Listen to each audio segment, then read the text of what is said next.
Once upon a time there lived a young lion cub. So young, in fact, he had yet to see the different seasons of his home tropical savanna.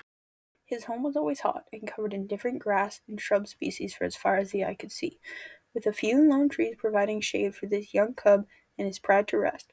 The seasons alternated between wet and dry.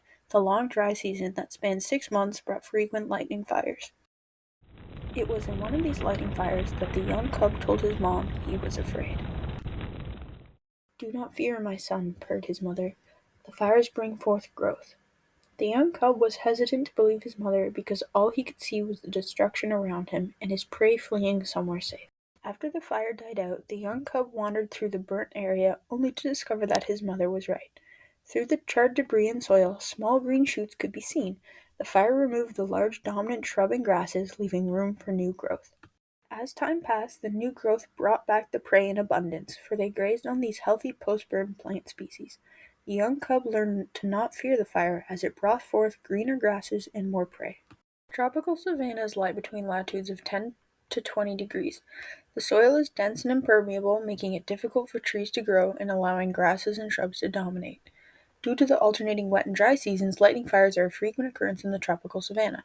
These frequent fires are an intermediate abiotic disturbance, which supports the highest species diversity and richness.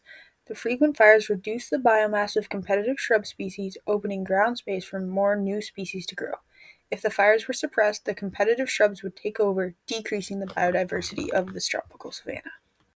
The plant species that call the tropical savanna their home have developed resistance to the frequent fires.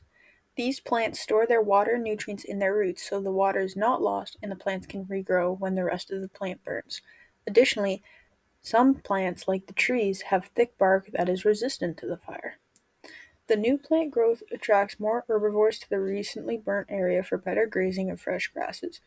Predators have differing responses to the burnt areas based on their hunting techniques. Studies have shown that ambush predators such as leopards typically avoid burnt areas despite the increase in herbivores because the reduction in vegetation cover might have reduced their hunting success. Predators that typically hunt by outrunning or diving on their prey, such as birds, may favor burnt areas as there is less coverage for their prey to hide. South African lions, such as the one in the story previously, increase their hunting in burnt areas, especially at night, due to the increase in prey species grazing and the cover provided by the time of day. Lightning fires are an important factor that helps shape the interactions within the tropical savanna. Many indigenous cultures use controlled burns to help their ecosystems thrive. In Africa, controlled burns are used in traditional farming to get rid of disease-carrying insects, and in indigenous communities in North America, they use controlled fires to clear the land and allow for smaller but medicinal or edible plants to grow. When European settlers colonized these areas, they restricted the cultural controlled burns. Scientists are now seeing the ecological effects and decrease in biodiversity because of this.